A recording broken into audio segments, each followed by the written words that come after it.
வணக்கம். இந்த உலகம் நில்லாமல் சுழன்று கொண்டே இருக்கிறது. இந்த உலகத்தில் உள்ளவருடைய வாழ்க்கை தொடர்ந்து ஓடிக்கொண்டே இருக்கிறது.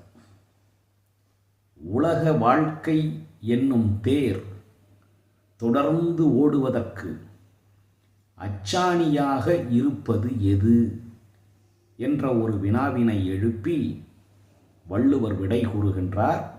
உழவு தொழிலை மேற்கொண்டு வாழுகின்ற உழவர்கள்தாம் இந்த உலகத்தில் உள்ளவர்களுக்கு அச்சாணியை போன்றவர்கள்.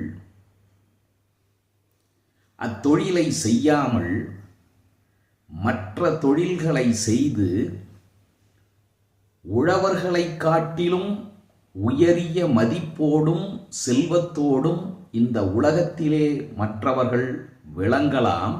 அதிகாரத்திலும் ஆடம்பரத்திலும் சமூக நிலையில் இருக்கக்கூடிய மதிப்பிலும் மற்ற தொழிலை செய்யக்கூடியவர்கள் உயர்ந்து விளங்கலாம்.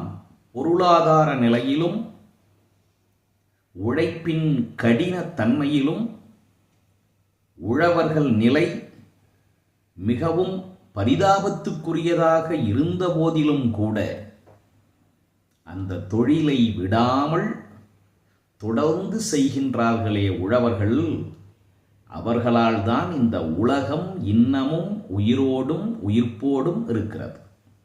1000 தொழில்கள் இந்த உலகத்தில் இருந்தாலும் அரும்பசியை போக்குகின்ற உணவுப் பொருள்களை விளைவித்து தருகின்ற உழவுத் தொழிலை மேற்கொள்வோர்தாம் உலகத்தேர் உருண்டு ஓடிக்கொண்டிருப்பதற்கு அச்சாணியைப் போல் விளங்குகிறவர்கள் என்பதை உழவு என்ற அதிகாரத்தில் வள்ளுவர் கூறுகின்றார். உழுவார் உலகத்தார்க்கு ஆணி, அஃது ஆற்றாது எழுவாரை எல்லாம் பொறுத்து. உழவர்களின் சிறப்பு குறித்து ஏர் எழுவது என்ற நூலிலே கம்பர் கூறுவார்.